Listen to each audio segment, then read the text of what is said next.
up when Professor Garlick's nearby.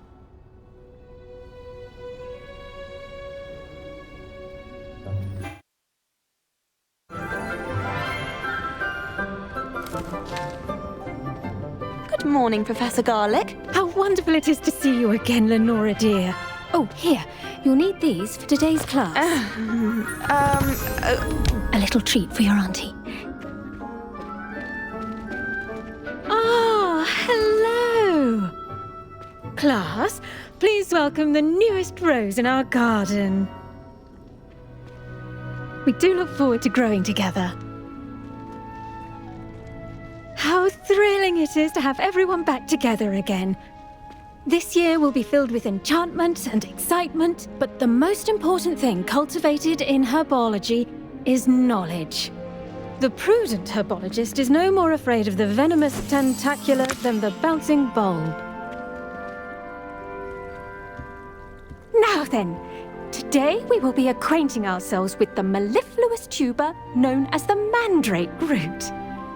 Accio. Let's see if we can't make our fibrous friends a bit more comfortable, shall we? First, let's protect our ears.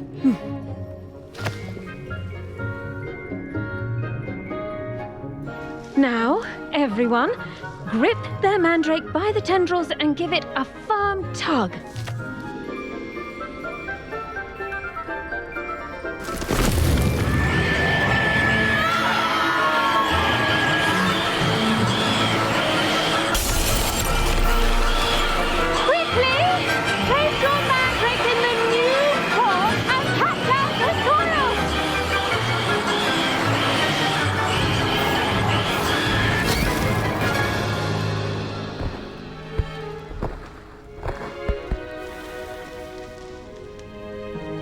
The soil should envelop the root like a warm, dirty blanket, putting the mandrake right at ease.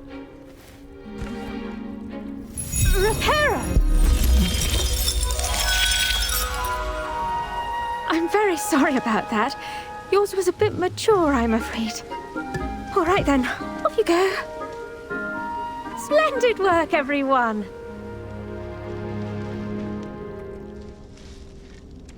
Now, for our next task, we'll be planting dittany at our potting tables. You can all get started. I need to have a brief word with our new student.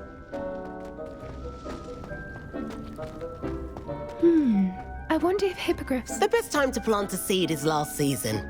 The second best time is now. Yes, Professor. Firstly, well done with your mandrake. They can be rather difficult to get a grasp of.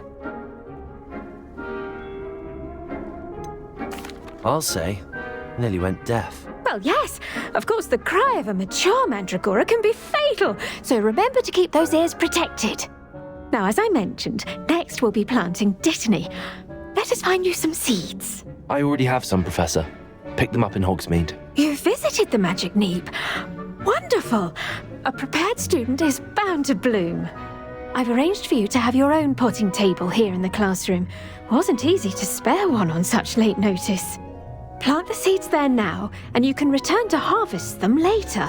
Even with soil, sunlight, and a bit of magic, they will take time to grow. Let's see how to balance my star thistle arrangement. Niffler's fancy or roses?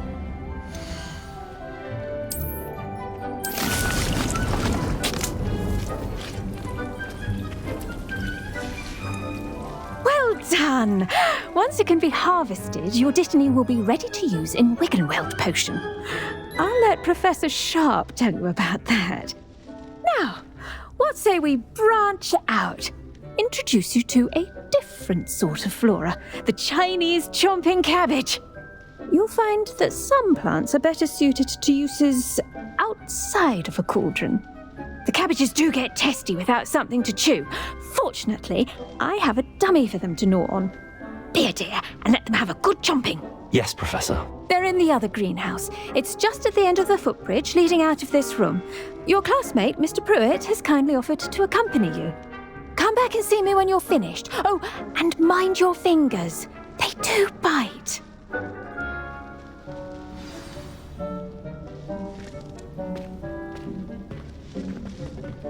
Hello. Saw you on your way to Hogsmeade the other day. Nice to meet you. I'm Leander. I'll be showing you the Chinese chomping cabbages. Up these stairs will take us there. But your lead. Nice work in Defense Against the Dark Arts, by the way. Excuse me? Your duel with Sebastian! And he's good. Thinks he's really good. But you outright slaughtered him. It was brilliant. Oh. Well, thank you. I nearly put Sebastian in his place myself. I mean, I would have, if Hecate hadn't stopped me. Didn't she stop that dragon skull from crushing you? Typical Slytherin trick, dropping it. Here we are, home of the Chinese chomping cabbage. Go on, grab a few of those cabbages. Just mind your fingers. I almost lost it. Now, see that dummy? Just toss the cabbages at it, and they'll do the rest.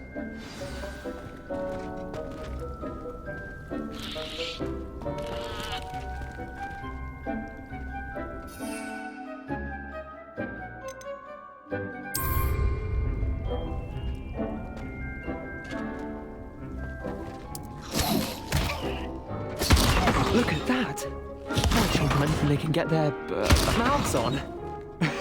Mum planted some in her garden last year to keep the gnomes out. Did save her the de-gnoming, but they left her honking daffodils in tatters. Vicious little bastards, aren't they? My kind of plants. Not like stupid booba tubers and bouncing bulbs. The kind of plants that just have your back in a fight. Not saying you can't go it alone, but, well, imagine that wasn't a dummy.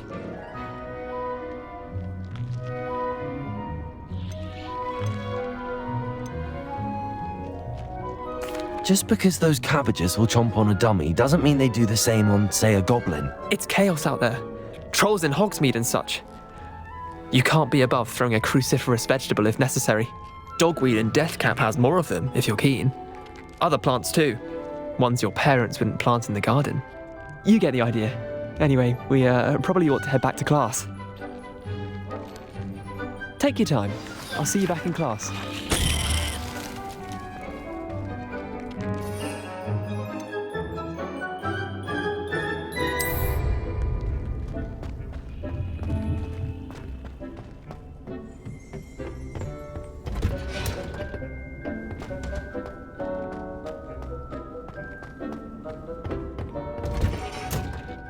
And with that helpful reminder as to why we should always wear our dragon hide gloves, I shall end our lesson here.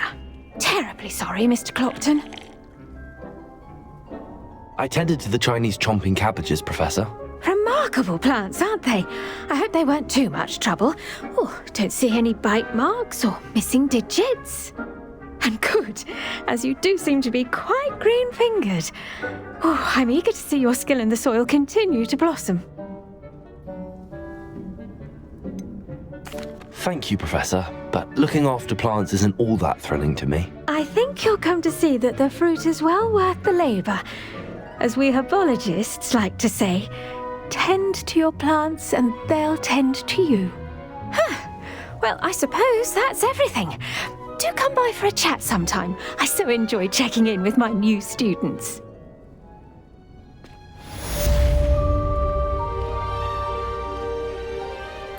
Hope those mandrakes are really relishing their new pots. Only cost me my damned hearing. To make anything